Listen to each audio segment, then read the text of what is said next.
Hey guys, what's up? It's Deprimido. Welcome back to the channel. Today I'm here in FL Studio and I'm going to be breaking down Gunna beats. So these beats are pretty fun to make. They're not super simple, but they're also not super complicated. They sound a lot more simple than they actually are. But starting off with the tempo, we're going to be pretty slow here. We're going to be around 120 to 130 BPM. So with these beats, the melodies are going to be super ambient, but that doesn't mean that they're simple. The drums are going to be hard, but they're going to leave a lot of space for somebody to come in and rap on it. So for these beats, Expand is one of my favorite VSTs. Purity is also really good for these types of beats. So the way that you're going to want to make these melodies is just have the main melody be super ambient sounding and really simple, and then you're just going to add a few counter melodies that are also going to be really ambient and simple, but they're just going to add some depth and some texture to the melody itself and make it sound really cool. So for me, this is what I did for the main melody. As I said, I'm using Expand and I went with this Check Animations pad, which you can find in the soft pad section. Then I just laid out this really simple chord progression.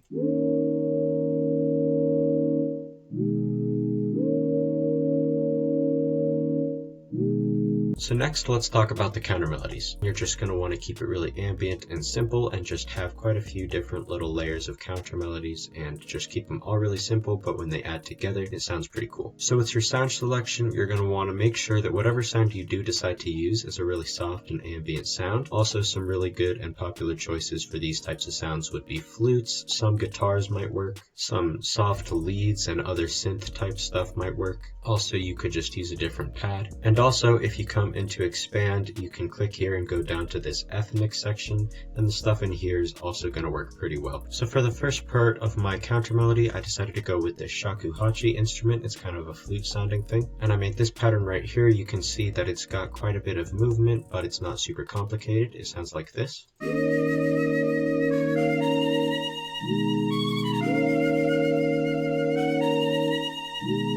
But as you can hear, that's not exactly an ambient sound or anything, so this is where the effects come in. Effects are super important with these beats. To make it sound more ambient, you can kind of filter it out with an EQ or with Love Filter or something like that. You can add reverb and delay, and that'll definitely make it a lot more ambient sounding, so that's what I'm going to do right now. So I added a few effects. I started with an EQ, and I just did a band pass. I cut out a bunch of the highs and a bunch of the lows. Then I added OTT, which is a kind of weird compressor type of thing. Then I added a reverb. I didn't touch anything over here. The only things that I changed were I turned down the dry and I turned up the wet, and that really just softens the sound and makes it all kind of blend together, and really that's what makes it a lot more ambient. For the next part of this melody, I decided again to go with Expand, and I used this shamisen harp preset. So I decided to make this pattern that is definitely influenced by Japanese music.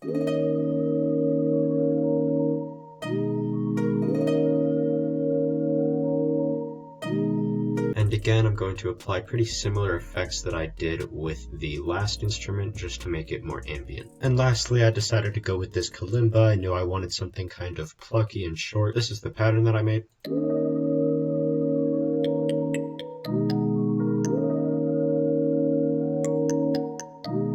And for the last part of this melody, I added this little guitar part. It sounds like this.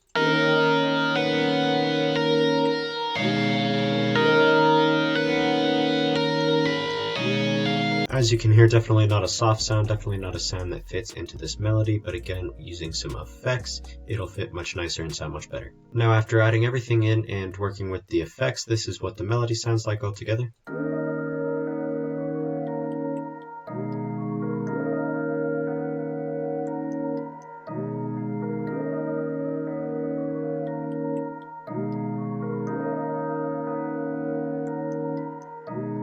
So as you can hear, it's really ambient, but there's a lot of texture to it and it sounds really cool, and it just leaves a lot of space. So now let's hop into the drums. Now for your sound selection, in terms of your hi-hat, you're probably going to want it to be kind of a low, deep hi-hat, and you're going to want it to be a little bit of a looser sound.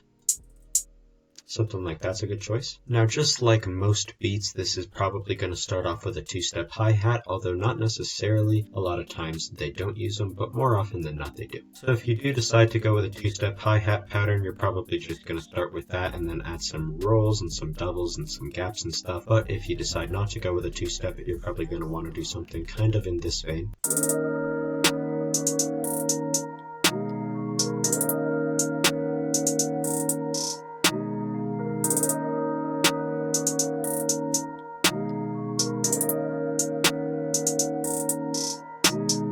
Next, for your snare, you can either use a clap, or it's pretty common in these beats to use an actual snare as well. Then for your 808, you're going to want something that's pretty short and very thumpy. You don't want it to have a whole ton of high end, you want it to be super bass heavy, and you don't want it to be super distorted or anything. A little bit is alright, but you mostly want it to be pretty clean. Something like this is a great choice. This is one of my favorite 808s for these beats. And for the 808 pattern, just keep it pretty simple. This is the pattern that I made.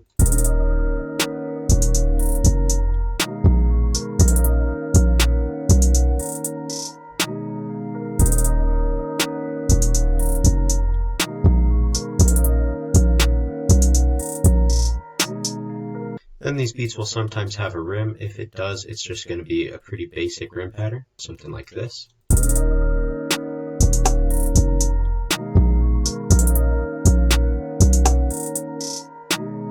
If you guys want to look at my mixing tutorial, I'll put that up in the card in the corner. So now I'm just going to arrange it and I'll play the full beat at the end of the video, but first I'd like to thank you all for watching. I really appreciate it. Make sure to drop a like and subscribe. When I reach 300 subscribers, I'm dropping a free loop kit which you can all get. Also go follow me on Instagram. When I reach 2,000 followers, I'm dropping a free MIDI kit. And yeah, that's pretty much it. So thank you all for watching. I really appreciate it, and I'll talk to you all in the next video.